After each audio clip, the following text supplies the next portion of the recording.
Right. ప్రార్థన చేసుకొని వాక్యంలో ప్రవేశిద్దాం. పరమనందు ఆశీనుడవై ఉన్న మా కన్న తండ్రి, పరిశుద్ధుడా, మీ ఘనమైన శ్రేష్టమైన నామాన్ని బట్టి స్తోత్రాలు.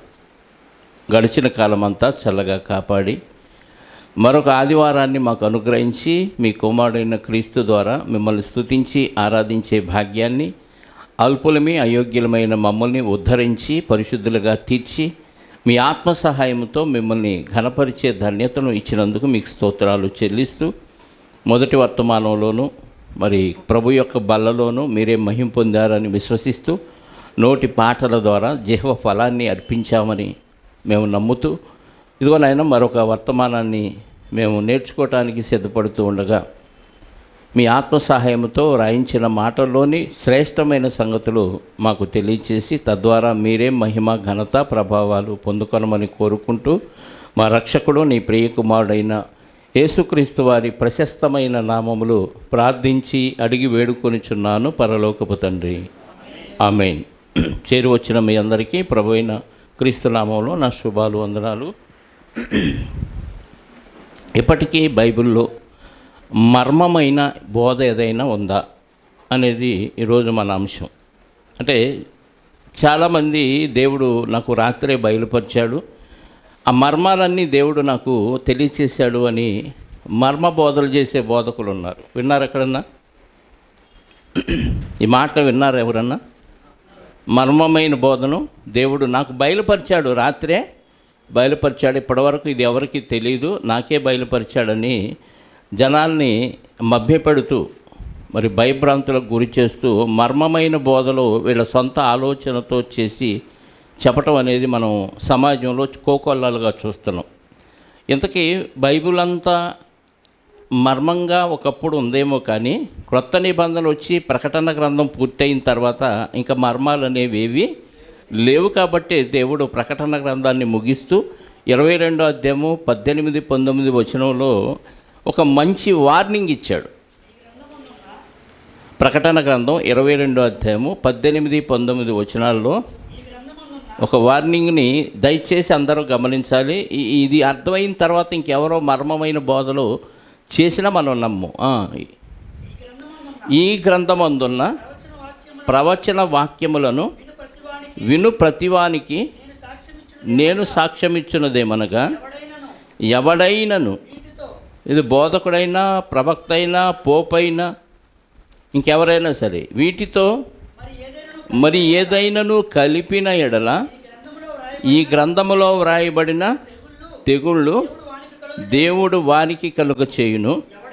ఎవడైనను ఈ ప్రవచన గ్రంథమందున్న వాక్యములలో ఏదైనా తీసివేసిన ఎడల దేవుడు ఈ గ్రంథములో వ్రాయబడిన జీవ వృక్షములోను పరిశుద్ధ పట్టణములోను, అంటే వారికి పారు లేకుండా చేయనంటే నరకానికి పంపిస్తాను అని అర్థం.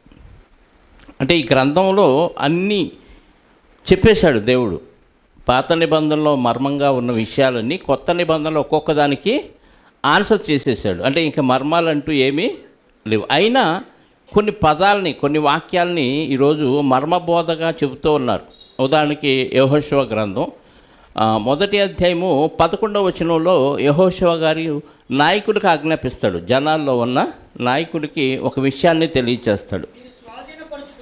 11వ వచనం, యెహోషువ గ్రంథం 1వ అధ్యాయము 11వ వచనం, మీరు స్వాధీనపరుచుకొనుటకు మీ దేవుడైన యెహోవా మీకిచ్చుచున్న దేశమును మీరు స్వాధీనపరుచుకొనబోవుటకై 3 దినములలోగా మీరు యోర్దాన్ను దాటవలెను, కనుక ఆహారమును సిద్ధపరచుకుని. ఇది యెహోషువ గారు నాయకులతో చెప్తే, నాయకులు వెళ్ళి ప్రజలతో చెప్తారు. ప్రజలందరూ సిద్ధపడతారు. ఎందుకు?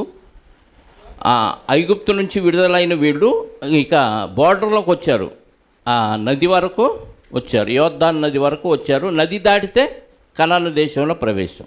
ఈ నది దాటడానికి 3 రోజుల్లోగా దాటాలి కదా, 3 దినాల్లోగా దాటాలి. కాబట్టి మీరు ఆహారాన్ని సిద్ధపరచుకోండి అన్నాడు. ఇందులో యోర్దాను నది అనగానే ఏంటనుకుంటున్నారు? పాపం అని బోధించాడు. యోర్దాను నది దాటమన్నాడు.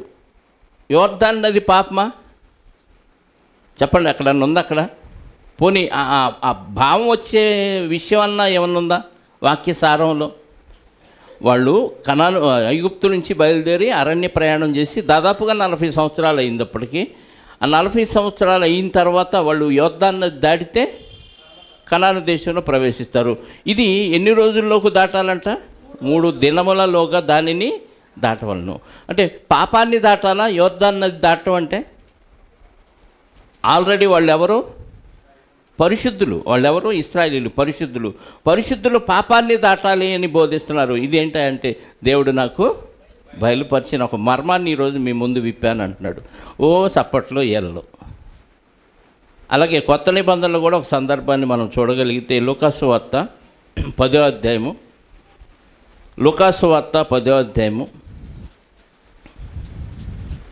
35వ వచనం చూద్దాం ఒకసారి. లూకాసు వార్త 10వ అధ్యాయము. మర్నాడు అతడు 2 దేనారములు తీసి, ఇదంతా మనకు తెలుసు, మంచి సమరైన సందర్భం. ఒక వ్యక్తి వెళుతూ దొంగల చేతిలో చిక్కి వాళ్ళు కొట్టి వాళ్ళ వస్త్రాలు కూడా, ఆ వ్యక్తి వస్త్రాలు కూడా లాగేసుకొని అతన్ని గాయపరిచి అక్కడ పడేసి వెళ్ళిపోతారు దొంగలు. ఆ మార్గంలో ఒక పరిసయ్యుడు వెళ్తాడు, ఒక యాజకుడు వెళ్తాడు, కానీ వాళ్ళిద్దరు పట్టించుకోరు. ఎవరికి సంబంధం లేని ఒక సమరయుడు ఆ మార్గాన వెళుతూ ఆ వ్యక్తిని చూసి అతని పట్ల జాలిపడి కనికరపడి అతని గాయాలు కట్టి అతన్ని తన వాహనం మీద ఎక్కించుకొని పూటకోళ్ళవాని ఇంటికి తీసుకువెళ్ళి అక్కడ అతనికి పరామర్శ చేసి, ఇదిగో చూస్తూ ఉండండి, నేను దూరదేశం వెళ్తున్నాను, మళ్ళా వచ్చేటప్పుడు ఇతనికి ఇంకేమైనా ఖర్చు పెడితే నేను దాన్ని మీకు జమ చేస్తాను అని చెప్పి వెళతాడు. అక్కడ ఏమిచ్చాడు అతను? మరునాడు అతడు 2 దేనారములు తీసి ఆ పూటకోళ్ళ వానికి ఇచ్చి, ఇతన్ని పరామర్శించుము, నీవింకేమైనా ఖర్చు చేసిన ఎడ్ల నేను మరలా వచ్చినప్పుడు అది నీకు తీర్చేదనని అతనితో చెప్పిపోయాను. ఏం చెప్పాడు? నేను వెళ్తున్నాను, ఇతన్ని చూస్తూ ఉండని. ఎన్ని ఇచ్చాడు? 2 దేనారాలు. 2 దేనారాలు అంటే ఏంటి చెప్పండి? పాత నిబంధన ఒకటి, ఒక దేనారం పాత నిబంధన, ఇంకో దేనారం కొత్త నిబంధన అంట. 2 దేనారాలు ఇచ్చాడు. మళ్ళీ వచ్చి ఇచ్చేదేంటి మరి? అది చెప్పలే ఇక్కడ. దీన్ని ఇంకో బోధకుడు ఏం చేశారు? 2 దేనారాలు అంటే ఒక దేనారం తండ్రి, ఒక దేనారం కుమారుడు. మళ్ళా వచ్చి ఇస్తానన్నాడు కదా, మీకు ఇంకేమైనా ఖర్చు చేసిన ఎళ్ళ మరలా వచ్చి నేను ఇస్తాను అనగానే ఆ దేనారం ఎవరయ్యా అంటే మిగిలింది 3 ఆయన ఎవరు? పరిశుద్ధాత్మ. కాబట్టి ఇయ్యలు చప్పట్లు. మర్మబోధలు అంటే ఇదిగో ఇలాగే ఉంటాయి. మనందరికీ తెలిసింది, యోహాను సువార్తలో ఒక వ్యభిచారమందు పట్టబడిన స్త్రీని తీసుకొచ్చినప్పుడు ఆ యేసుక్రీస్తు ఎదుట నిలబెట్టినప్పుడు అక్కడ అతడు నేల మీద వంగి ఏమో వ్రాయిచుండెను అని ఉంటుంది చూడండి. 6వ వచనం 8వ అధ్యాయం యోహాను సువార్త. ఆయన మీద నేరం మోపాలని ఆయనను శోధించుతూ ఇలాగూ అడిగిరి. అయితే యేసు వంగి నేల మీద వ్రేడితో ఏమో వ్రాయిచుండెను. వారు ఆయనను పట్టు వదలక అడుగుచుండగా ఆయన తల ఎత్తి చూచి, మీలో పాపము లేనివాడు మొట్టమొదట ఆమె మీద రాయి వేయవచ్చునని వారితో చెప్పి మరలా వంగి నేల మీద వ్రాయిచుండెను. వారు ఆ మాట విని పెద్దవారు మొదలుకొని చిన్నవారి వరకు ఒకరి వెంట ఒకరు బయటికి వెళ్ళిరి. అందరూ వెళ్ళిపోయారంట. ఎందుకు వెళ్ళారు?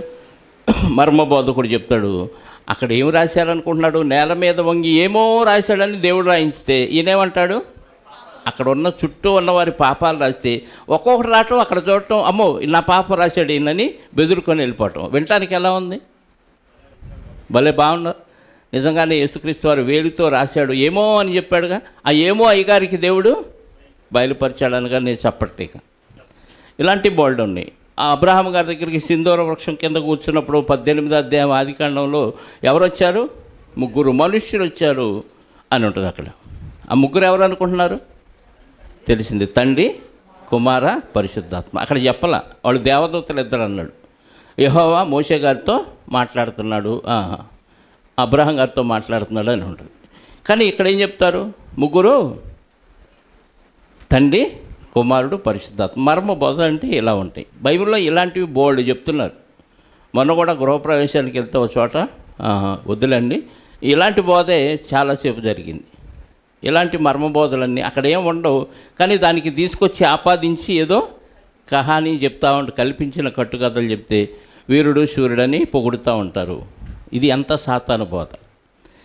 ఇంతకీ బైబిల్లో మర్మాలు ఉన్నాయి అంటే యేసుక్రీస్తు వారి గురించిన బోధ ఏదైతే ఉందో అది ఆదికాండము నుంచి కొత్త నిబంధనలో యేసుక్రీస్తు వారు వచ్చిన తర్వాత కూడా పెంతెకోస్తు పండగ దినం వచ్చే వరకు యేసుక్రీస్తు వారి విషయం మర్మంగా ఉంది. యేసుక్రీస్తు వారు ఖచ్చితంగా ఈయనే అనే విషయాన్ని కొట్టొచ్చినట్టుగా చెప్పగలిగే ఆధారాలు ఉన్నా వాళ్ళు గ్రహించే స్థితిలో వాళ్ళు లేరు. కాబట్టి క్రీస్తు ఆది నుండి ఎలా ఉన్నాడంటే మర్మంగా కనపడుతున్నాడు. ఎలా కనపడుతున్నాడు? మర్మంగా. అందుకే యేసుక్రీస్తు వారు మత్తయి సువార్తలో ఒక మాట అంటాడు, 13వ అధ్యాయం, మత్తయి సువార్త 13వ అధ్యాయం 11వ వచనం చూడండి. పరలోక రాజ్య మర్మములు అంటే పరలోక రాజ్యం అనగానే యేసుక్రీస్తు వారు అంతే. పరలోక రాజ్యం మీ మధ్యకు వచ్చింది, మీ మధ్యనే ఉన్నది అంటాడు. అంటే రాజ్య స్థాపన కోసం ఆయన వచ్చాడు. కాబట్టి పరలోక రాజ్య మర్మాలు ఎరుగుట మీకు శిష్యులను ఉద్దేశించి అంటున్నాడు, అందరినీ ఉద్దేశించి కాదు, తన దగ్గర ఉన్న శిష్యులను ఉద్దేశించి చెప్తున్నాడు. పరలోక రాజ్య మర్మములు ఎరుగుట మీకు అనుగ్రహింపబడి ఉన్నది, కానీ వారికి అనుగ్రహింపబడలేదు. ఎవరికి? మిగతా వాళ్ళకి అనుగ్రహించబడదు, ప్రత్యేకించి మీకు మాత్రమే అనుగ్రహించబడింది అన్నాడు. 13వ అధ్యాయంలోని 45, 46 వచనాలు, 34, 35 వచనాలు. మరియు ఆయన ఉపమానాలతోనే అన్నీ చెప్పాడు యేసుక్రీస్తు వారు. మరియు ఆయన నోరు తెరిచి ఉపమాన రీతిగా వారికి బోధించెను. లోకము పుట్టినది మొదలుకొని మరుగు చేయబడిన సంగతులు తెలియజెప్పెతనని ప్రవక్త చెప్పిన మాట నెరవేరినట్లు యేసు ఈ సంగతులన్నిటినీ జనసమూహములకు ఉపమాన రీతిగా బోధించను. ఉపమానం లేకుండా ఆయన ఏది ఉపమానం ఎందుకు బోధించా అంటే పరలోక రాజ్యాలు మర్మాలు ఎరగటం కొంతమందికే తెలుసు. అంటే మర్మంగా ఉందా పరలోక రాజ్యం? ఉంది. ఎప్పటి నుంచి ఉందంట? లోకము పుట్టినది మొదలుకొని మీ మరుగు చేయబడిన సంగతులు. అంటే ఈ లోకం పుట్టినప్పుడు, భూమి పుట్టినప్పటి నుంచి, భూమి మీద మనిషి మనుగడ ప్రారంభమైనప్పటి నుంచి యేసుక్రీస్తు వారికి సంబంధించిన విషయాలు ఎలా ఉన్నాయి అంటే మరుగుగా ఉన్నాయి. అతడు నిన్ను తల మీద కొట్టును, అది నిన్ను తల మీద కొట్టును అంటాడు ఆదికాండం 3వ అధ్యాయంలో, అవ్వమ్మకి సర్పానికి శాపం ఇస్తూ. అది అన్న ఉంది అక్కడ, పుట్టినోట్లో అతడు అని ఉంటుంది. అంటే అది యేసుక్రీస్తు వారి గురించి అన్న విషయం తెలియదు చాలామందికి. కొత్త నిబంధన వచ్చింది కాబట్టి, మర్మములన్నీ బయలుపరిచాడు కాబట్టి మనకు అర్థమవుతుంది. పరలోక రాజ్యాన్ని గురించి అనేకమైన ఉపమానాలు యేసుక్రీస్తు వారు ఎందుకు చెప్పాడంటే అది అందరికీ అనుగ్రహించబడలేదు. అందుకే 44, 45 కూడా చదవండి. 13వ అధ్యాయం. పరలోక రాజ్యము పొలములో దాచబడిన ధనమును, దాచబడిన ధనాన్ని పోలి ఉన్నది. ఒక మనుష్యుడు దాన్ని కనుగొని దాచిపెట్టి అది దొరికిన సంతోషముతో వెళ్ళి తనకు తగినదంతయు అమ్మి ఆ పొలమును. అంటే పరలోక రాజ్యం ఎలా ఉందంటే ఓపెన్గా లేదు. పొలములో దాచబడిన ధనం, లోకములో దాచిపెట్టబడిన ధనంగా పరలోక రాజ్యం ఉంది. ఇప్పటికీ పరలోక రాజ్యం ఓపెన్గా లేదు, అందరికీ అది కనిపించట్లా. ఎలా ఉందంటే మర్మంగానే కనపడుతుంది. అది మనోనేత్రంతో చూసిన వాడికి మాత్రమే కనపడింది. ఆది నుంచి పరలోక రాజ్యం ఎలా ఉందంట? పొలములో దాచబడిన ధనాన్ని పోలి ఉంది. 45వ వచనం. మరియు పరలోక రాజ్యము మంతి ముత్యములను వెదకుచున్న వర్తకుని పోలి ఉన్నది. అతడు అమూల్యమైన ఒక ముత్యమును కనుగొని అంటే వెతికితే దొరికేది, కనుగొని పోయి తనకు కలిగిన అంతయు అమ్మి దానిని కొనును. అంటే పరలోక రాజ్యము అన్న విషయం దాచిపెట్టబడిన ధనంగాను, పరలోక రాజ్యం అన్న విషయం మంతి ముత్యాలు దాచిపెట్టబడితే అది కనుగొనే విధంగా మర్మంగా ఉంది. అంటే యేసుక్రీస్తు వారు స్థాపించే రాజ్యం ఎలా ఉందంటే మర్మంగా ఉంది. ఇప్పటికీ ఆ రాజ్యం గురించి చాలామందికి తెలియక రాజ్యం రాబోతుంది అనుకుంటున్న వారు బోల్డ్ మంది ఉన్నారు. రాజ్యం రాబోతుంది, 1000 ఏళ్ల పరిపాలన జరగబోతుంది అని బోధించే బోధకులు బోల్డ్ మంది ఉన్నారు. ఎందుకంటే ఇంకా వాళ్ళకి ఆ మర్మాలు బయలుపరచబడాలి. మరి ఏ మర్మాలు బయలుపరచబడినాయి అంటే ఇదిగో పనికి మాలిన కట్టు కథలు ఉన్నాయి చూసారా? అవి మాత్రమే వాళ్ళకి బయలుపరచబడినట్టుగా వాళ్ళు చెప్తున్నారు తప్ప వాస్తవం ఏదో వాళ్ళు గ్రహించలేదు. ఆ మర్మాలన్నీ బయలుపరచడానికి ఆయన వచ్చాడు. మార్కు సువార్త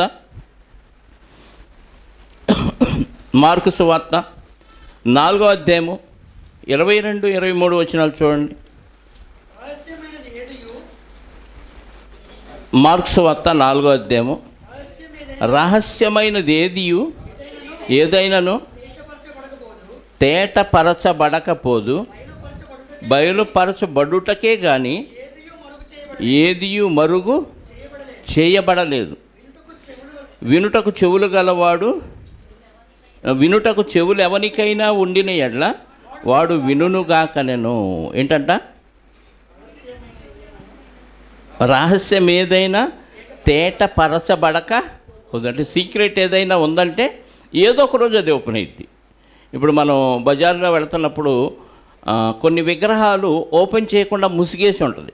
మనకంటే ఆ యాంగిల్ని బట్టి అది ఎవరి విగ్రహం ఈజీగా చెప్పేస్తాం, ఎక్స్పీరియన్స్ ఉంది కాబట్టి. సహజంగా రాజకీయ నాయకులు కానీ లేదా స్వతంత్ర సమర యోధులు ఆ బొమ్మలు అక్కడ పెట్టి ముసిగేశారనుకోండి, అది ఎవరి విగ్రహం మనకు తెలిసిద్దా? ముసిగేశారంటే ఏదో ఒక రోజు అది ఏదో ఒక మంత్రి వచ్చి ఏం చేస్తాడు? ఓపెన్ చేస్తాడు. రహస్యంగా ఉంచిన ఆ విగ్రహం, ముసిగివేయబడిన ఆ విగ్రహం ఏదో ఒక రోజు ఏదో ఒక మంత్రి గారు వచ్చి ఓపెన్ చేయగానే అది బయలుపరచబడింది. అలాగే సీక్రెట్స్ ఏమైనా బైబిల్లో ఉన్నాయంటే అది ఏదో ఒక రోజు ఏం చేస్తాడంట? బయలుపరచబడకపోదు. ఏది మరుగు అంటే అన్నీ ఓపెన్గా ఉంటాయి, అన్నీ దాచిపెట్టబడిన అన్నీ ఒకరోజు ఓపెన్ అవుతాయి అని చెప్పాడు. ఇది ఎవరికి ఓపెన్ అవుతాయి అని అంటే చెవులు కలిగిన వాడు ఎవడైనా ఉంటే వాడు వినుగాక. చెవులు ఎవరికైనా ఉండిన ఎడ్ల వాడు వినుగాక. మనం అంటామే నిజం ఎట్లాంటిది? నిప్పు లాంటిది. నిప్పు చేతిలో పెట్టుకుంటే కాలకుండా ఉండదు, ఓపెన్ అయిపోద్ది. ఎంతసేపు పెడతాం? ఈ చేతిలో ఏముందని చెప్పండి, ఎంతసేపు దాచిపెడతాం? ఏదో ఒక రోజు చెయ్యి నొబ్బొట్టో లేకపోతే ఏదో ఒక సందర్భంలో ఖచ్చితంగా చెయ్యి ఓపెన్ చేయాలి. అప్పుడు అర్థమైపోద్ది చేతులు ఏమీ లేదు, అంతా శూన్యమని. లేదా ఏదైనా వస్తువు ఉంటే అందులో ఏముందో ఆటోమేటిక్గా బయలుపరచబడింది. అలాగే పరలోక రాజ్యాన్ని గురించిన లేదా యేసుక్రీస్తు వారి గురించిన మర్మాలు ఏమైనా ఉంటే మొత్తం ఒక్కొక్కటి ఓపెన్ చేస్తూ ఉన్నాడు. యేసుక్రీస్తు వారు జీవించిన కాలంలో ఆ విషయాలన్నీ చెబుతూ ఉన్నాడు. మీకు అనుగ్రహించబడిందని శిష్యులను ఉద్దేశించి చెప్పాడు. అలా చెబుతూ యోహాను సువార్త 16వ అధ్యాయంలో 12 నుంచి చూడండి. యోహాను సువార్త 16వ అధ్యాయము,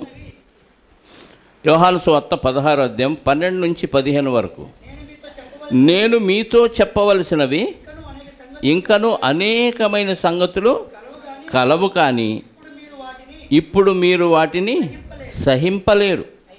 అయితే ఆయన అనగా అంటే యేసుక్రీస్తు వారు చెప్పవలసిన సంగతులు ఇంకా చాలా ఉన్నాయి. ఇప్పుడు చెప్తే వాళ్ళకు తట్టుకోలేరు, ఎందుకంటే లోపల ఎవరు లేరు, పరిశుద్ధాత్మ లేడు. కాబట్టి ఇంకా నేను వెళ్ళిన తర్వాత ఎవరు వస్తారు?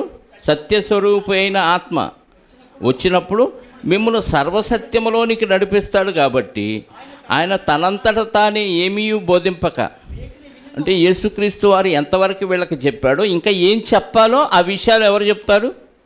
పరిశుద్ధాత్మ వచ్చి వేటిని వినునో వాటిని బోధించి సంభవింపబో సంగతులను మీకు తెలియచేయను అనగా, నా వాటిలోనివి తీసుకొని మీకు తెలియచేయను గనుక నన్ను మహింపరచును. తండ్రికి కలిగినవన్నీ నావి, అందుచేత ఆయన నా వాటిలోని తీసుకొని, అంటే పరిశుద్ధాత్మ వచ్చిన తర్వాత ఇక మర్మాలు ఏముండవా? అదే కదా యేసుక్రీస్తు వారు ఏం చెప్పాడు? నా వాటిలో తీసుకొని మీకు తెలియచేస్తాడు అంటున్నాడు. అంటే యేసుక్రీస్తు వారు వచ్చి వెళ్ళేదాకా, పరిశుద్ధాత్మను ఆయన పంపించే వరకు ఆ మర్మాలన్నీ ఓపెన్ చేయగలిగిన వారు ఎవరు లేరు. అందుకే ప్రకటన గ్రంథం 5వ అధ్యాయంలో యేసుక్రీస్తు వారి గురించి రాయబడిన ఒక మాటను చూడండి.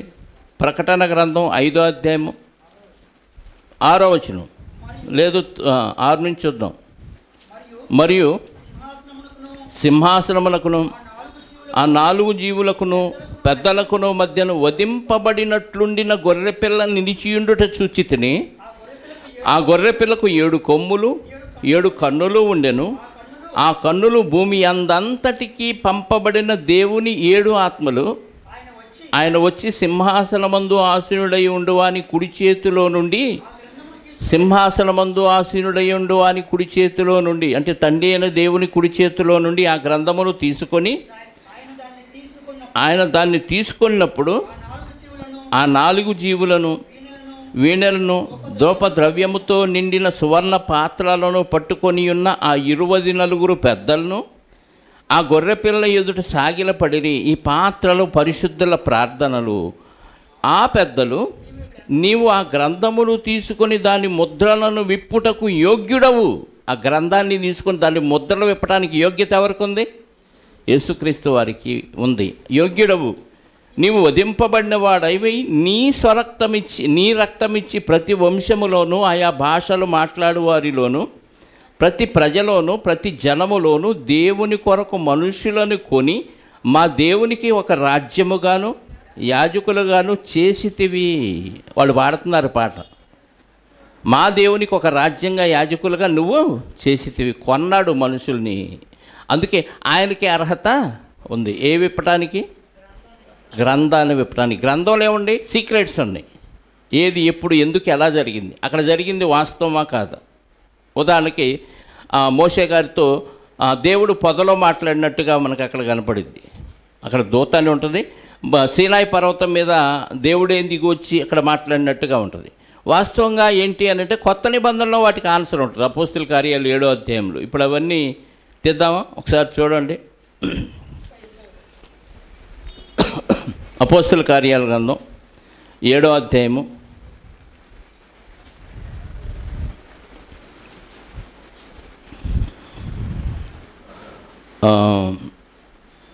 53. దానికంటే ముందు ఒక నిమిషం. 38 చూద్దాం. సీనాయి పర్వతం మీద తనతో మాట్లాడిన, సీనాయి పర్వతం మీద మోషే గారితో మాట్లాడింది ఎవరు? ఒకసారి 19వ అధ్యాయం చూడండి. నిర్గమకాండం 20 వచనం చూడండి. యెహోవా సీనాయి పర్వతం మీది కనగా ఆ పర్వత శిఖరం మీదకి దిగి వచ్చాను. ఎవరు దిగొచ్చారంట? యెహోవా సీనాయి పర్వతం మీది కనగా ఆ పర్వత శిఖరం మీదకి దిగి వచ్చాను. యెహోవా పర్వత శిఖరం మీదకి రమ్మని మోషేను పిలువగా మోషే ఎక్కిపోయాను. దేవుడే సీనాయి పర్వతం మీదకి దిగి వచ్చినట్టుగా ఉందా? ఇక్కడ ఉంది. మరి ఇక్కడ అపోస్తుల కార్యాలలో ఏముంది? 38వ వచనం 7వ అధ్యాయం. దేవదూత సీనాయి పర్వతం మీద తనతో మాట్లాడిన, తనతో అంటే మోషే గారితో మాట్లాడిన దేవదూతతోనూ మన పితలతోనూ అరణ్యములోని సంగమందు ఉండి మనకిచ్చుటకు జీవవాక్యమును తీసుకొనినవాడు ఈ మోషేనే అని చెప్తున్నాడు. అర్థమైందా? అంటే అక్కడేమో దేవుడే దిగొచ్చి ఇచ్చినట్టుగా ఉంది. ఇక్కడికి వచ్చేలేకే అక్కడ అది మర్మం, ఇక్కడికి వచ్చేలేకే ఓపెన్ అయిపోయింది. మర్మం ఏదైనా బయలుపరచబడకపోదు అనేది ఇదిగో ఓపెన్ చేశాడు. అలాగా కొత్త నిబంధనలో అక్కడ తాళాలుగా ఉన్నవన్నీ కొత్త నిబంధనలు ఏమైనాయి? ఓపెన్ అయిపోయినాయి. ఉదాహరణకి యోబు గ్రంథం 14వ అధ్యాయము, యోబు గ్రంథం 14వ అధ్యాయము 4వ వచనం చూడండి. యోబు గ్రంథం 14వ అధ్యాయము 4వ వచనం. పాప సహితునిలో నుండి పాపరహితుడు పుట్టగలిగిన ఎంత మేలు, అలాగున ఎవడును పుట్టనేరడు. ఏమన్నాడు? పాప సహితుడు అంటే అర్థం ఏంటి? పాపము సహితుడు అంటే పాపము చెయ్యగలిగిన వాడు, పాపాన్ని కలిగిన వాడు అని అర్థం. పాప సహితుడు అంటే పాపముతో ఉన్నవాడు. పాపముతో ఉన్నవానిలో నుండి పాపము చెయ్యకుండా ఉన్నవాడు పుట్టగలడా? మీకు అర్థమవుతుందా? చేదు దోసకాయ ఉందనుకోండి, ఆ విత్తనాలు తీసుకెళ్ళి నాటాం, అందులో నుంచి మంచి దోసకాయ పుట్టిద్దా? మంచి విత్తనాలు ఉన్న దోసకాయ పుట్టిద్దా? అర్థమవుతుందా? నాగుపాముకి విషము లేని నాగుపాము పుట్టిద్దా? పుట్టదు. అంటే ఏ విత్తనం విత్తుతామో ఆ పంటే కోస్తాం అనేది ఎంత వాస్తవమో, ఒక పాప సహితుడుగా అంటే మనిషి ఎలా ఉన్నాడంటే పాపం చేయకుండా ఉండలేని స్థితిలో పాపాన్ని భరిస్తూ ఉన్న ఒక మనిషిలో నుండి పాపము చెయ్యకుండా బతకగలిగిన వాడు ఎవరైనా పుడతాడా అంటే అసలు ఇంపాసిబుల్ అంటున్నాడు అక్కడ. అలాగూ ఎవడు పుట్టగలిగిన ఎంత మేలు అతడు, అలాగ ఎవడు పుట్టనేరడు అంటున్నాడు. అంటే ఇది అసాధ్యమే వాస్తవంగా, కానీ దేవునికి సమస్తం సాధ్యం. కాబట్టి పాప సహితురాలైన కన్యమరియ గర్భములో నుండి పాపరహితుడైన యేసుక్రీస్తు వారు పుట్టాడా లేదా? ఇది మాట్లాడరు. పుట్టాడని ఏకకంఠంతో చెప్పాల్సిన వాళ్ళు సైలెంట్గా ఉంటారా? ఏంది పుట్టాడో లేదో మాకు డౌట్ అంటారా? పాప సహితురాలైన మరియమ్మ గర్భంలో నుంచి పాపరహితుడైన, ఇది ప్రశ్న అక్కడ అర్థం కాలేదు వాళ్ళకప్పుడు. కానీ ఎవరికి అర్థమైందంటే చెప్పండి, ఆ మర్మాలన్నీ ఎరిగిన వారికి. ఇప్పుడు అదే దేవుడు మనకి ఇచ్చింది. యేసుక్రీస్తు వారి శిష్యులకి ఏదైతే చెప్పాడో పరలోక రాజ్య మర్మములు ఎరుగుట మీకు అనుగ్రహించబడి ఉన్నది అన్నట్టుగా, ఇది మీకు ఈరోజు పరలోక రాజ్య మర్మాలు తెలియజేయటం అనుగ్రహించబడింది మీకు. అర్థమైందా? కాబట్టి పాప సహితునిలో నుండి పాపరహితుడు పుట్టగలిగిన ఎంత మేలు. 10వ వచనం అదే 14వ అధ్యాయం. అయితే నరులు మరణమై కదలలేకపడి ఉందురు, నరులు ప్రాణం విడిచిన తరువాత వారు ఏమైపోదురు? చెప్పాలి. చచ్చిపోయిన తర్వాత ఏమవుతారు? ఏమో కదా ప్రశ్న. అది అక్కడ ప్రశ్న ఉందా? నరులు ప్రాణం విడిచిన తర్వాత క్వశ్చన్ మార్క్ ఉందా అక్కడ? ఏమైపోదురు అంటే ప్రశ్న. ఏమైపోతారంటే చచ్చిపోయిన తర్వాత ఏమైపోతారో యేసుక్రీస్తు వారు చెప్పాడు. ఎక్కడికి ఎవరు వెళ్తారో లూకాసు వార్త 16వ అధ్యాయంలో ధనవంతుడు లాజరు సందర్భం యేసుక్రీస్తు వారు చెప్పలేదనుకోండి, వారు ఏమైపోతారో మనకి తెలియదు. అక్కడ అది ప్రశ్న. కొత్త నిబంధనలోకి వచ్చేసరికి జవాబు వచ్చేసింది. మర్మం ఏమైంది? ఓపెన్ చేయబడింది. రిబ్బన్ కట్ చేశాడు, ఆ ముసుగు తీసేసాడు, వెంటనే మనకు అదేంటో అర్థమైపోయింది. ఇలా కిందకు వస్తే 14వ వచనం కూడా ఒకసారి చూస్తే, మరణమైన తరువాత నరులు బ్రతుకుదురా? అలాగుండిన ఎడల నాకు విడుదల కలుగు వరకు నా యుద్ధ దినములన్నీ నేను కనిపెట్టి ఇందును అన్నాడు. చచ్చిపోయిన తర్వాత మనుషులు బతుకుతారా? క్వశ్చన్ అక్కడ. బతుకుతారు అని యేసుక్రీస్తు వారు చనిపోయి సమాధి చేయబడి 3వ దినాన తిరిగి లేచాడు కాబట్టి బ్రతుకుదురు ఆన్సరు. ఇక్కడ మర్మం ఏమైపోయింది? అక్కడ మర్మంగా ఉంది, ఇక్కడికి వచ్చేసరికి మర్మం అంతా ఓపెన్ అయిపోయింది. అంటే పాత నిబంధనలో ఉన్న ప్రశ్నలన్నిటికీ కొత్త నిబంధనలో సమాధానాలు. మర్మమైంది ఏది లేదు. యేసుక్రీస్తు వారు వచ్చిన కాలంలో కూడా ఇంకా మర్మాలు అర్థం కాలేదు చాలామందికి. వచ్చి వెళ్ళిన తర్వాత పరిశుద్ధాత్మ వచ్చిన తర్వాత కూడా మర్మాలు చాలామందికి అర్థం కాలేదు. ఆ మర్మాలు ఒక్కొక్కటి పరిశుద్ధాత్మ యేసుక్రీస్తు వారు చెప్పని విషయాలు ఆయనలో నుండి తీసుకొని ఈ శిష్యులకి బయలుపరిచి వాళ్ళ ద్వారా ఆ మర్మాలన్నీ ఓపెన్ చేయించారు. కాబట్టి బైబిల్లో ప్రస్తుతానికి మర్మాలంటూ ఏది లేదు, ఇంకా మర్మాలంటూ ఏమీ లేవు, అన్నీ ఓపెన్ చేశాడు. ఎంత ఓపెన్ చేశాడంటే రెండవ రాకడలో ప్రభువు వస్తే, అంటే ఈరోజు ప్రభు వస్తే ఎవరైతే వాక్యానుసారంగా బతుకుతున్నారో విశ్వాసులు, వాళ్ళు ఏమైపోతారో కూడా రాయించాడు. కొరింథీ మొదటి పత్రిక 15వ అధ్యాయము 52వ వచనం చూడండి. కొరింథీలకు రాసిన 2వ పత్రిక, మనమందరము నిద్రించము గాని నిమిషములో రెప్పపాటున కడబోరం రోగగానే మనమందరము మార్పు పొందుదము. బోరం రోగును, అప్పుడు మృతులు అక్షయులుగా లేపబడదు. అంటే చనిపోయిన ఆల్రెడీ ఉన్నవారేమో అక్షయులుగా లేపబడతారు, బతికున్న మనం చదవండి, మనము మార్పు పొందుదము. క్షయమైన ఈ శరీరము అక్షయతను ధరించుకొనవలసి ఉన్నది, మత్యమైన ఈ శరీరము అమర్త్యతను. అంటే బతికున్న విశ్వాసులేమో సడన్గా అక్షయమైన దేహంలోకి మారిపోతారు. ఆల్రెడీ క్రీస్తునందు నిద్రించిన వారేమో మృతులు అక్షయమైన దేహాన్ని ధరించుకొని వాళ్ళు తిరిగి లేస్తారు. అంటే రెండవ రాకడలో ఏమైపోతామో, మన దేహాలు ఎలా మారిపోతాయో, అక్కడి నుంచి పరలోకం ఎలా వెళ్ళిపోతామో మొత్తం చెప్పిన తర్వాత ఇంకా మర్మాలు ఏముంది చెప్పండి. తెస్సలోనిక మొదటి పత్రికలో కూడా చెప్తాడు కదా, 4వ అధ్యాయము 16వ వచనం నుండి చదవండి. 13 దాకా నుంచి అవసరం లేదు. కానీ ఆర్భాటముతోను ప్రధాన దూత శబ్దముతోను దేవుని బోరతోను పరలోకము నుండి ప్రభువు దిగివచ్చును.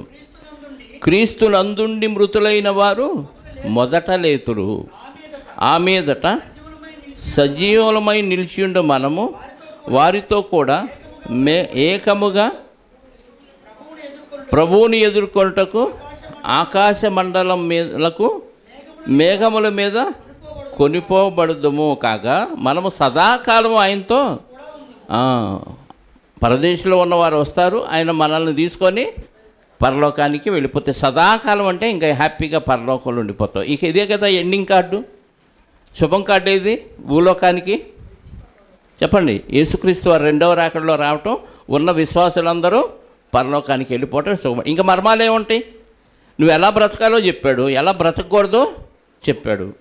చెప్పిన తర్వాత ఇంకా మర్మాలు ఏమి లేవు. నీకు అర్థం కాక ఇంకా మర్మం అనుకుంటావు అంతే. లేదా కొన్ని విషయాలు మనకి తెలియకపోవచ్చు, ఈరోజు చదవటం వల్ల ఆ విషయం మనకి ఇప్పుడు తెలియవచ్చు. ఈరోజే దాన్ని బయలుపరిచాడు అనకూడదు. ఈరోజు నాకు నాకు అర్థమైంది అంతే. నాకు అర్థం కానంత మాత్రాన ఇంకా మర్మాలన్నీ చాలా ఉన్నాయి బైబిల్లో అనకూడదు.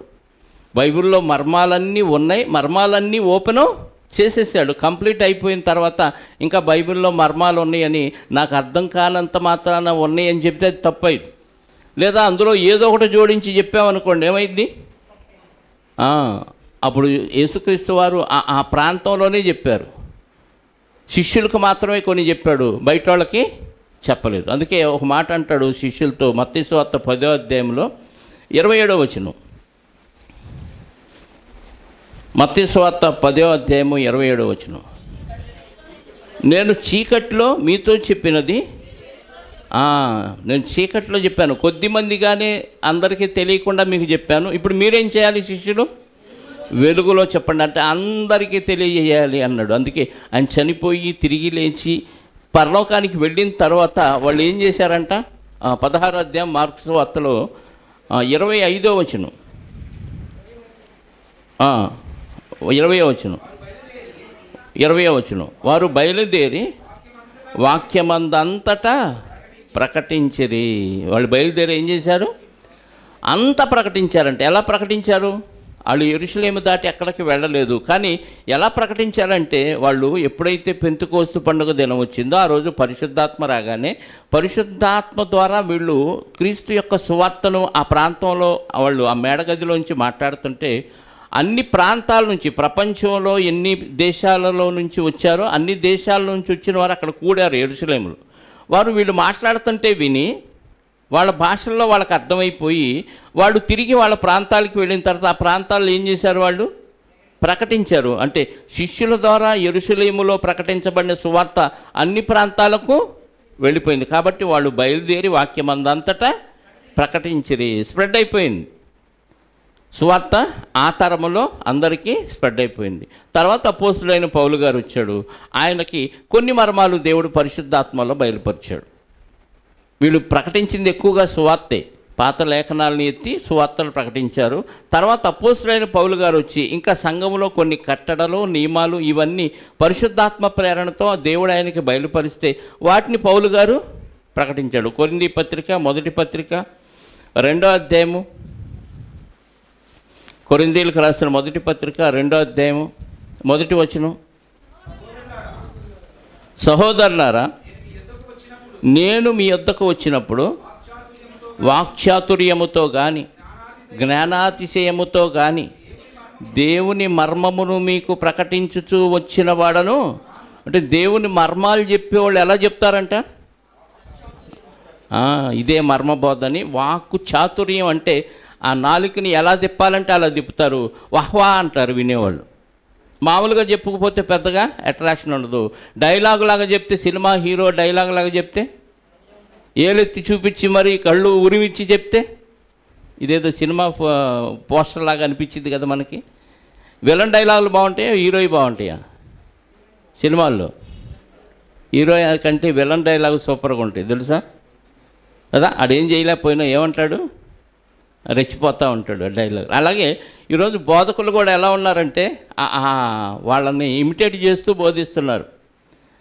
వాక్చాతుర్యంతో ఆ కథలు, పిట్ట కథలు ఇవన్నీ చెబుతూ ఆ వాక్యాన్ని దాన్ని మిక్స్ చేసి కలిపి కొట్టరా ఏదో రంగా అంటారు, అలా చెప్పేస్తూ ఉంటారు. ఆ పౌలు గారు అలా చెప్పలేదంట. ఎలా చెప్పాడు? వాక్చాతుర్యముతో కానీ జ్ఞాన అతిశయం, నాకు చాలా తెలివితేటలు ఉన్నాయి కాబట్టి నా అంత జ్ఞానం ఇంకెవడు లేడని గర్వించి చెప్పటం కూడా చెప్పలేదంట. ఆయనకు తెలిసినంత జ్ఞానం ఇంకెవ్వరికి తెలియదండి, పౌలు గారికి తెలిసినంత. అంత జ్ఞానం ఉన్నవాడు ఎంత అతిశయించాలి? అసలు ఏమాత్రం అతిశయించకుండా తగ్గించుకొని ప్రేమతో చెప్పాడు. వాక్చాతుర్యం ఉపయోగించలేదు, జ్ఞాన అతిశయం, నాకు తెలిసినంత జ్ఞానం ఎవరికి తెలియలేదు, నేను రాసిన గ్రంథాలన్నీ ఎవడో రాయలేదు, అపోస్తుల కంటే నేను చాలా గొప్పవాడిని ఫీల్ అయిపోయి ఆయన విర్రవేగలేదు. ఎక్కడ జ్ఞానాతిశయంతో కానీ దేవుని మర్మాలు మీకు ప్రకటించుచూ వచ్చిన వాడను కాను అంటే ఎలా ప్రకటించాడంటే తగ్గించుకొని ప్రకటించాడు. ఏ ఒక్కరూ నశించుట ఇష్టం లేక వారు అందరూ మారాలనే ఉద్దేశంతో ప్రకటించాడు. అతిశయించలా, స్టిల్స్ పెట్టలా, ఇమిటేట్ చేయలే ఎవరిని. ఒకళ్ళు చేస్తే యేసుక్రీస్తు వారిని ఇమిటేట్ చేయాలి. ఆయన ఏం చేశాడు? అన్నీ తగ్గించుకొని తను తాను రిక్తునిగా చేసుకొని అన్నీ ఉన్నా అణిగి మణిగి నిస్తిరాకులాగా ఆయన బతికితే, ఈ పౌలు గారు కూడా అన్నీ ఉన్నా అన్నీ విడిచిపెట్టి అణిగి మణిగి నిస్తిరాకులాగా ఈయన బతికాడు. 7వ వచనం నుండి కూడా చూద్దాం. అదే మొదటి అధ్యాయం 7వ వచనం. దేవుని జ్ఞానము మర్మమైనట్టుగా మీకు బోధించుచున్నాను. ఈ జ్ఞానం ఒకప్పుడు మరుగై ఉండెను. జగదుత్పత్తికి ముందుగానే దేవుడు మన మహిమ నిమిత్తము మరుగుగా ఉన్న ఈ మర్మాన్ని అప్పుడే దేవుడు మనకు మహిమ తీసుకురావటం, మహిమలోకి మనం వెళ్ళటం కోసం అప్పుడే నియమించాడు. అది లోకాధికారులు ఎవరికి, లోకాన్ని పరిపాలించేవాడికి ఎవరికి తెలియదు. ఈ మర్మం జగదుత్పత్తికి ముందుగానే ఉంది, యేసుక్రీస్తుని దాచిపెట్టాడు మన కోసం అనేది ఎవరికి తెలియదు లోకాధికారులు. అది వారికి తెలిసి ఉండిన ఎడల మహిమా స్వరూపియకు ప్రభువును సిలువ వేయక పోయి ఉందురు. ఇందును గూర్చి దేవుడు తన్ను ప్రేమించు వారి కొరకు ఏవి సిద్ధపరిచినా అవి కంటికి కనబడలేదు, చెవికి వినబడలేదు, మనుష్య హృదయమునకు దేవుడు యేసుక్రీస్తు ద్వారా సిద్ధపరిచింది ఎవరికి అర్థం కాల. కళ్ళకి కనపడలేదు, చెవురికి వినపడలేదు, హృదయానికి అస్సలు ఏం అర్థం కాకుండా పోయిందంట అని వ్రాయబడి ఉన్నది. మనకైతే దేవుడు వాటిని తన ఆత్మ వలన బయలుపరిచి ఉన్నాడు. ఆ ఆత్మ అన్నిటినీ దేవుని మర్మములను కూడా పరిశోధించుచున్నాడు. పరిశుద్ధ ఆత్మ వలన దేవుని మర్మాలు పరిశోధించి తెలుసుకున్నాడంట. అది అందరికి వచ్చిందా? రాల. ఎవరైతే ఆత్మ మీద ఆధారపడతాడో, ఎవరైతే సత్క్రియలు చేయటానికి ముందుకు వస్తారో వాళ్ళకు మాత్రమే దేవుడు అనుగ్రహించాడు. కీర్తన గ్రంథం అనుకుంటే ఒక మాట చూడండి, 25వ అధ్యాయము 14వ వచనం. కీర్తన గ్రంథం 25:14.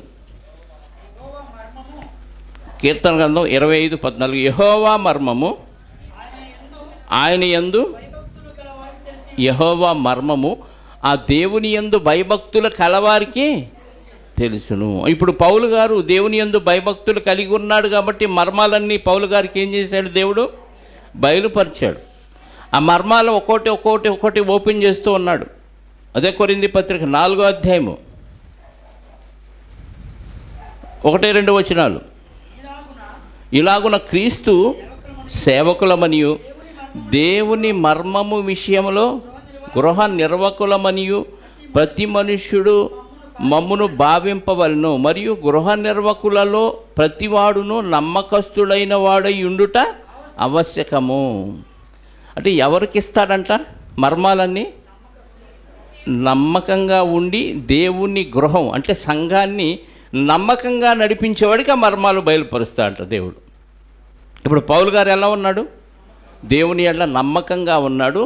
అందుకే దేవుని గృహము అనగానే సంఘాన్ని నిర్వహించటానికి దేవుడు మర్మాలన్నీ పౌలు గారి ద్వారా బయలుపరిచాడు. అదే చెప్తున్నాడు, ప్రతి మనుష్యుడు మమ్ముని భావింపవలను, మరియు గృహ నిర్వకులలో ప్రతివాడు నమ్మకమైన వాడునై ఉండుట ఆవశ్యకము.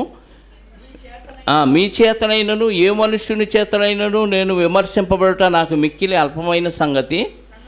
నన్ను నేనే విమర్శించుకొనను, నా యందు నాకు ఏ దోషము కానరాదు. అంటే నన్ను నేను పరీక్షించుకుంటే నాకు ఏ పొరపాటు కనపడదు.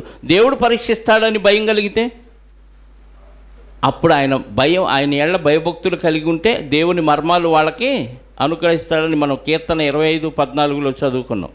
కదా. అంటే ఎవరికి ఇస్తాడు మర్మాలు? భయభక్తులు కలిగి ఉండాలి. దేవుడు అంటే రెండు నమ్మకమైన వాడినై ఉండాలి. అప్పుడు ఆ వ్యక్తికి దేవుని మర్మాలు తెలియజేసి అన్నీ ఓపెన్ చేయటానికి, రిబ్బన్ కటింగ్ చేయటానికి వాళ్ళకి అవకాశం ఇస్తాడు. అపోస్తుల కంటే ఎక్కువగా దేవుని మర్మాలు రిబ్బన్ కటింగ్ చేసింది ఎవరయ్యా? అపోస్తులైన పౌలు గారు. 16వ అధ్యాయం రోమపత్రిక 25వ వచనం. రోమీలకు రాసిన పత్రిక 16వ అధ్యాయం 25. సమస్తమైన అన్ని జనులు విశ్వాసమునకు విధేయులగున్నట్లు అనాది నుండి రహస్యముగా ఉంచబడి ఇప్పుడు ప్రత్యక్షపరచబడిన మర్మము నిత్య దేవుని ఆజ్ఞ ప్రకారము ప్రవక్తల లేఖనముల ద్వారా వారికి తెలుపబడి ఉన్నది. ఈ మర్మము అనుసరించి ఉన్న నా సువార్త ప్రకారముగాను యేసుక్రీస్తును గూర్చిన ప్రకటన ప్రకారముగాను మిమ్మును స్థిరపరచుటకు శక్తిమంతుడు అద్వితీయ జ్ఞానవంతుడైన దేవునికి యేసుక్రీస్తు ద్వారా నిరంతరము మహిమ కలుగునుగాక. ఎప్పటి నుంచి అంట మర్మంగా ఉంచాడు? అన్ని జనులు విశ్వాసానికి విధేయులగటానికి అనాది నుండి రహస్యముగా ఉంచబడిన, అంటే అన్ని జనులకు కూడా ఎంట్రన్స్ ఉంది ఒకరోజు అని ఎప్పటి నుంచి సీక్రెట్ పెట్టాడు? అందుకే ఆయన ఇశ్రాయేల్ దేవుడు అండి, పక్షపాత అండి అంటున్నారు. ఎందుకు? వాళ్ళకి మర్మాలు ఓపెను కాలేదు కాబట్టి. ఆయన పక్షపాతి కలిగిన దేవుడు. కేవలం ఇశ్రాయేలే నా జనాంగం, యాకోబు సంతానమే నా జనాంగం అన్నాడు తప్ప మిగతా ఎవరిని పట్టించుకోలేదు.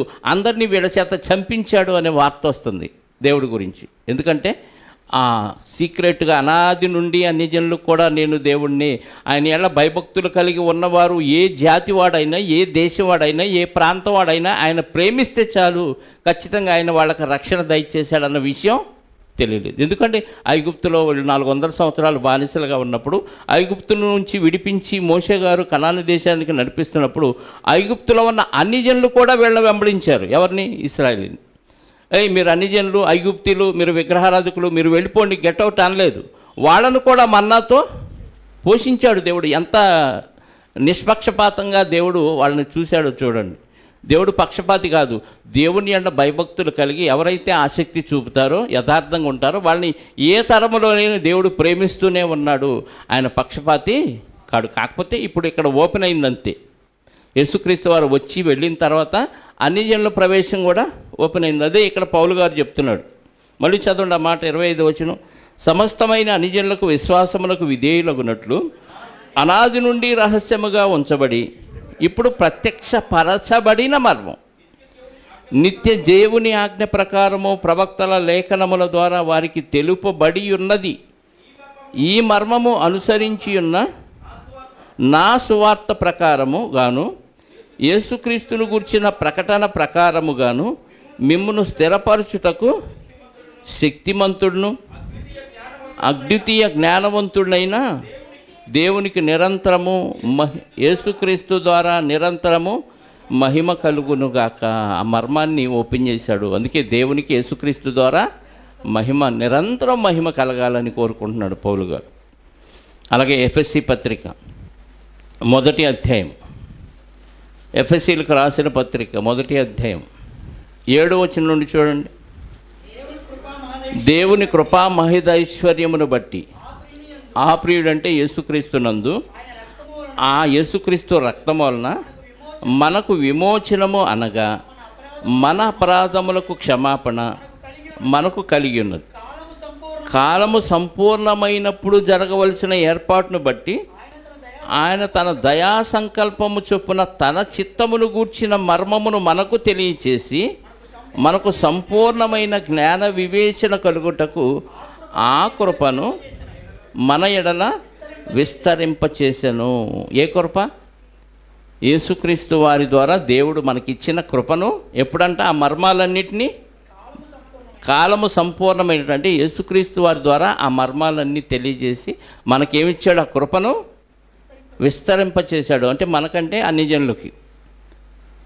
అంతకుముందు అన్ని జనులకు దేవుడు కాదు అనే భ్రమలో ఉన్నారు. కానీ ఇక్కడ పూర్తిగా ఓపెన్ అయింది. వాళ్ళు అవిధేయులయ్యారు కాబట్టి. ఎవరు? ఇశ్రాయేలీలు. అదే ఎఫెసీ పత్రిక 3వ అధ్యాయము ఎలా వచ్చింది పౌలు గారికి అనేది కొంచెం జాగ్రత్తగా మనం చూడగలిగితే 3వ అధ్యాయం 3వ వచనం 4వ వచనం. ఎట్లనగా క్రీస్తు మర్మము దేవ దర్శనము వలన ఎలా ఇచ్చాడంటే క్రీస్తు మర్మము పౌలు గారికి ఎలా ఇచ్చాడంటే దేవుడు దర్శించి దర్శనాలు ఇచ్చి తెలియజేశాడు. దేవ దర్శనం వలన నాకు తెలియపరచబడిన తన సంగతిని గురించి మునుపు సంక్షేపముగా వ్రాసి తిని, అంటే దేవుడు దర్శనంలో పౌలు గారితో ఏం మాట్లాడాడు ఆ విషయాలన్నీ పౌలు గారు ఏం చేశాడు, రాసేసాడు, లెటర్ రాసేసాడు, ఉత్తరాలు రాసేసాడు. ఇప్పుడు మనం ఏం చేయాలి, నేను వ్రాసిన ఉత్తరాన్ని మీరు చదివితే దానిని బట్టి ఆ క్రీస్తు మర్మమును గూర్చి నాకు కలిగిన జ్ఞానమును, క్రీస్తు మర్మం ద్వారా నాకు ఏ జ్ఞానం వచ్చిందో ఆ జ్ఞానాన్ని వ్రాసేసాను. వ్రాసింది మనం ఏం చేయాలి, గ్రహించుకోవాలి, చదివి గ్రహించాలి. ఇంకా కాదు ప్రభు నాకు కూడా పౌలు గారికి ఇచ్చినట్టు దర్శనమి అంటే నువ్వు పోతావు. అర్థమైందా? ఇంక ఇవ్వాల్సిన అవసరం లేదు, ఇచ్చింది రాసేసాడు, రాసింది మనం ఏం చేయాలి, చదువుకోవాలి. అందుకే లేఖనాలన్నీ ఎందుకు ఇచ్చాడంటే అందులో నిత్యజీవం ఉంది, మీరు చదివి దాన్ని గ్రహించండి. మళ్ళీ మీకు దర్శనాలు ఇవ్వాల్సిన అవసరం లేదు అని చెప్తున్నాడు. 6వ అధ్యాయం అదే ఎఫెసీ పత్రిక 19వ వచనం, 6:19. మరియు నేను దేని నిమిత్తమును రాయబారిన సంఖ్యలలో ఉన్నానో ఆ సువార్త మర్మమును ధైర్యముగా తెలియచేయుటకు నేను మాటలాడ నోరు తెరిచినప్పుడు దాన్ని గూర్చి నేను మాట్లాడవలసినట్లుగా ధైర్యముతో మాట్లాడుటకై వాక్శక్తి నాకు అనుగ్రహించబడినట్లు నా నిమిత్తము పూర్ణమైన పట్టుదలతో విజ్ఞాపన చేయించు మెలకుగా ఉండండి. సంఘస్థులతో చెప్తున్నాడు, ఎఫెసీ సంఘస్థులతో. ఏమని?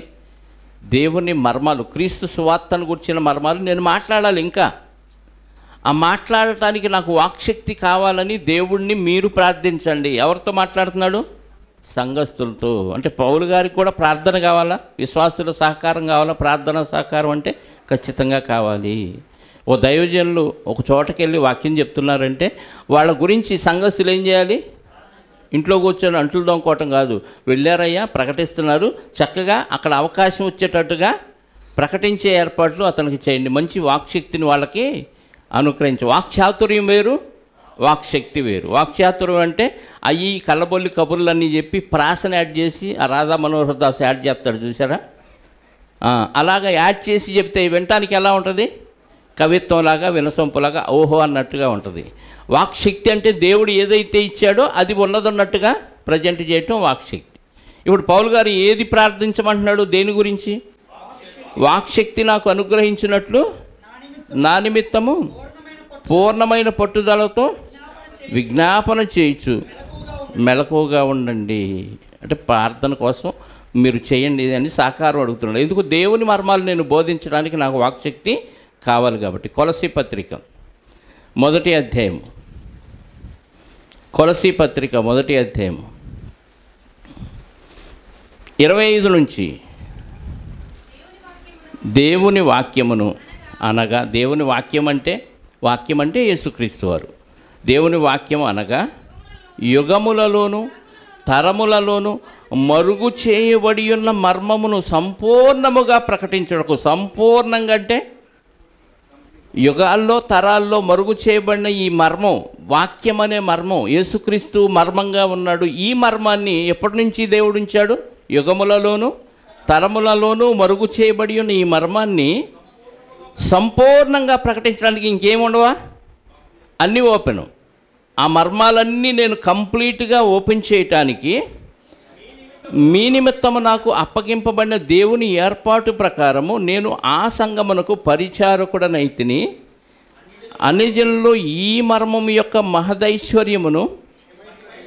మహిమైశ్వర్యము ఎట్టిదో అది అనగా మీ అందున్న క్రీస్తు మహిమ నిరీక్షణయున్నాడని సంగతి దేవుడు తన పరిశుద్ధులకు తెలియపరచగోరి ఇప్పుడు ఆ మర్మమును వారికి బయలుపరచెను, సంపూర్ణంగా బయలుపరిచాడు. ఇంక లేదు, మర్మాలన్నీ ఓపెన్ అయిపోయినాయి. ఇంక ఎవడైనా మర్మబోధ చేస్తున్నాడంటే ఏం చెప్పాలి మనం? మీ మర్మరాలు మా దగ్గర పిసకొద్దు, వెళ్ళిపో, మాకు మర్మాలన్నీ దేవుడే బయలుపరిచి చెప్పేశాడు పౌలు గారి ద్వారా. ఆయనకు దర్శనం ద్వారా ఇచ్చాడు, ఆయనకు రాసిని మేము చదువుకున్నా మాకు అర్థమైపోయింది, ఇంకా నువ్వు మర్మాలు ఏమి మాకు బోధించాల్సిన అవసరం లేదు అని చెప్పాలి. కొలసీ పత్రిక 4వ అధ్యాయము ముగిస్తాను. కొలసీ పత్రిక 4వ అధ్యాయము 2వ వచనం నుండి చూద్దాం. ప్రార్థనయందు నిలకడగా ఉండండి, కృతజ్ఞత గలవారై దాని యందు మెలకువగా ఉండుడి, మరియు నేను బంధకములో ఉంచబడుటకు కారణమైన క్రీస్తు మర్మము, యేసుక్రీస్తు వారి సువార్త చెబుతుంటే ఈయన ఏం చేశారు? జైల్లో పెట్టారు. అసలు నేను బంధకాల్లో ఉండటానికి కారణం ఏంటి? క్రీస్తు మర్మాన్ని చెబుతున్నాను కాబట్టి నన్ను జైల్లో పెట్టారు. బంధకంలో ఉండుటకు కారణమైన క్రీస్తు మర్మమును గూర్చి నేను బోధింపవలసిన విధముగానే ఆ మర్మమును వెల్లడిపరుచున్నట్లు వాక్యము చెప్పుటకు అనుకూలమైన సమయము దేవుడు దయచేయవలనని మా కొరకు అంటే ప్రార్థన చేయమని వీళ్ళని అడుగుతుంది. దేని గురించి అంటే, నేను ఇంకా మర్మాలు చాలా ఉన్నాయి చెప్పాలి, చెబుతుంటే తీసుకెళ్ళి జైల్లో వేశారు, నాకు అనుకూల సమయం అంటే జైలు నుంచి విడుదలైపోయి నేను సువార్తను ప్రకటించడానికి మంచి అనుకూల సమయం దేవుడు నాకు దయచేయాలని. అంటే వాక్యం చెప్పటానికి అనుకూల సమయం, అననుకూల సమయం ఉంటుందా? ఉండదా? అనుకూల సమయం ఉంది, అననుకూల సమయం. విత్తనాలు ఎప్పుడేయాలి? పొలాల్లో విత్తనాలు ఎప్పుడేయాలి? మంచి ఎండాకాలం, ఎండ బగబగా మండుతున్నప్పుడు అప్పుడు విత్తనాలు వేస్తే మాడి ఊరుకుంటాయి, లేదా పక్షులు తీసుకుపోతాయి. ఎప్పుడు? వర్షాలు పడుతున్నప్పుడు, తొలకరి వర్షాలు పడుతున్నప్పుడు పొలాన్ని దున్ని అప్పుడు విత్తనాలు వేయాలి. అంటే విత్తనం వేయటానికే సమయం, అసమయం ఉన్నప్పుడు వాక్యం చెప్పడానికి ఉండదా? ఏ పరిస్థితిలో ఆ వ్యక్తి ఉన్నాడు, స్వీకరించే పరిస్థితిలో ఉన్నాడు. ఈరోజు ఈ అనుకూల సమయం, అననుకూల సమయం తెలియక నేను దేవుని పని చేస్తున్నాను అని ఎలా పడితే అలా, ఎక్కడ పడితే అక్కడ సువార్త ప్రకటిస్తున్నాననే భ్రమలోకి వెళ్ళిపోయి అవమానాలు పాలైపోతున్నారు, క్రీస్తుని అవమానపరుస్తున్నారు. అనుకూలం, అననుకూల సమయం ఏది ఆలోచించట్లా. బస్టాండ్లో ఇప్పుడున్న పరిస్థితిలో, బస్టాండ్లో మొన్న ఆయన ఎవరో కరపత్రం ఇచ్చాడంట. అంత పిరికోడు తీసుకెళ్ళి కరపత్రం ఇటు ఎందుకు? ఆడు గుంజీలు తీయమంటే తీస్తున్నాడు, పత్రిక జంపమంటే చింపేశాడు. ఎందుకు ఇవ్వటం చెప్పండి? అక్కడ పరిస్థితులు బాగోవని తెలుసుకున్నప్పుడు, మీడియాలో చూస్తున్నప్పుడు, నీకు ఎవరైనా ఫ్రెండ్ ఉంటే ఆ ఫ్రెండ్కి చెప్పుకో. బంధువులు, స్నేహితులు, రక్త సంబంధులు బోల్డ్ మంది ఉంటారు. సువార్త ఎప్పుడు, ఎక్కడ, ఎలా ప్రకటించాలనేది మనం ఒక పాఠం నేర్చుకున్నాం. ఇంటింటికి వెళ్ళి లేదా పర్సనల్గా వెళ్ళి బంధువులు చాలామంది ఉన్నారు, వాళ్ళైతే నిన్ను అలా గుంజీలు తీయించరుగా. నమ్మనోళ్ళు చాలామంది ఉన్నారుగా మన సర్కిల్లో, వాళ్ళ దగ్గరికి వెళ్ళి చెప్పొచ్చు కదా, వాళ్ళకి ఇవ్వచ్చు కదా కరపత్రం. దానికి ఇస్తే వాడు తీసుకుంటాడో తీసుకోడో, ఇసిరి మొహాన్ని కొడతాడు. పరిస్థితులు బాగోనప్పుడు అనుకూల సమయమా, అననుకూల సమయమా ఆలోచించాలి. పౌలు గారు సైతం ఏమంటున్నాడు? నేను ఇప్పుడు జైల్లో ఉన్నాను, క్రీస్తు మర్మాన్ని బోధించటం వల్లే నేను జైల్లోకి వెళ్ళాను, కాబట్టి నాకు అనుకూల సమయం వచ్చే విధంగా మీరేం చేయమంటున్నాడు? ప్రార్థించమంటున్నాడు. అంటే దానికి అనుకూల సమయం తిమోతి పత్రికలో తీసుకొని ఇక్కడ యాడ్ చేయకండి. సమయమందును అసమయందును ప్రయాసపడము. ప్రయాస కోసం సమయం అసమయం లేదు. ప్రయాసం అంటే వాక్యానుసారంగా నువ్వు బ్రతకటానికి సమయం లేదు, అసమయం లేదు. కానీ వాక్యాన్ని బోధించడానికి మాత్రం సమయం ఉంది, సందర్భం ఉంది. ఎప్పుడు పడితే అప్పుడు, ఎక్కడ పడితే అక్కడ నేను వాక్యాన్ని బోధిస్తానంటే కుదరదు. బస్సులోకి ఎక్కి అందరూ ఏదేదో మాట్లాడుకుంటే, ప్రయాసపడి భారం మోసుకుంటున్న సమస్త జనులారంటే నీ మీద భారం వేస్తారు. అర్థమైందా? లేదా మెంటలోడని బస్సులోంచి అన్న తోసేస్తాడు. జాగ్రత్తగా సమయం, అనసమయం చూసుకొని మనం వాక్యాన్ని బోధించాలి. ప్రకటన గ్రంథం 1వ అధ్యాయం 19-20 వచనాలు. ఒక మర్మాన్ని ఇక్కడ దేవుడు బయలుపరిచిన మర్మాన్ని మనం చూద్దాం ఎగ్జాంపుల్గా. ప్రకటన గ్రంథం 1వ అధ్యాయం 19-20 వచనాలు. కాగా నీవు చూచిన వాటిని, ఉన్న వాటిని, వీటి వెంట కలుగబో వాటిని, అనగా యోహాను గారికి చెప్తున్నాడు దేవుడు, ప్రభు, నా కుడి చేతిలో నీవు చూసిన 7 నక్షత్రములను గూర్చిన మర్మమును. ఏంటి? 7 నక్షత్రాలు నా కుడి చేతిలో చూసావు కదా, అవేమనుకుంటున్నారు? అది ఒక మర్మం. ఆ మర్మాన్ని నేను చెప్తానంటున్నాడు యోహాను గారికి. ఏంటి? ఆ 7 సువర్ణ దీపస్తంభముల సంగతి వ్రాయి. ఆ 7 నక్షత్రములు 7 సంఘములకు దూతలు. 7 నక్షత్రాలు 7 సంఘాలకి దూతలు. కుడి చేతిలో చూసిన 7 నక్షత్రాలు ఏంటి? 7 నక్షత్రాలు. 7 నక్షత్రాలు నువ్వేదో ఒక స్టార్లు పెట్టేకి అక్కడ 7 నక్షత్రాలు 7 సంఘాలకి దూతలు. ఆ 7 దీపస్తంభాలు ఏంటాయనంటే చాలా మందిరాల్లో ఉంటాయి కదా, ఆ దీపస్తంభం అక్కడ పెట్టేస్తారు, వెలిగిస్తూ ఉంటారు. ఏంటదంటే దాని గురించి చాలామందికి తెలియదు. ఆ మర్మం కూడా ఇక్కడ ఓపెన్ చేసాడు. ఇంకా మర్మాలు అంటూ ఏది లేవు. కాబట్టి దేవుడు తన చిత్త ప్రకారంగా యేసుక్రీస్తు తర్వాత పరిశుద్ధాత్మను అనుగ్రహించడం ద్వారా శాశ్వత కాలంగా పరిశుద్ధాత్మ భూమి మీదకి పెంతెకోస్తు పండుగ దినాన వచ్చి ఒక్కొక్కటి తన భక్తుల ద్వారా మర్మాలన్నీ ఓపెన్ చేశాడు. ఫైనల్గా ఏమైంది? భూమి దాని మీద ఉన్న కృత్యాలన్నీ కాలిపోతాయి. మనమంతా పరలోకానికి మహిమా దేహాలు ధరించుకొని వెళ్ళిపోతాం.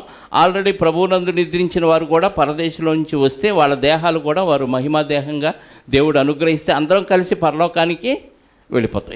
ఇదే ఎండింగ్ పాయింట్. ఇంతకు మించి ఇంకా మర్మాలు ఏమి లేవు. ఇప్పుడు మళ్ళీ దేవుడు నీకేదో కల వచ్చి లేకపోతే దర్శనం ఇచ్చి నువ్వు అది చెయ్యి ఇది చేయని మర్మాలు ఏమీ బోధించే అవకాశం లేదు. కాబట్టి గమనించి మర్మబోధ ఎవరైనా చేస్తే మర్మరాలుగా పిసికేయండి వాళ్ళు.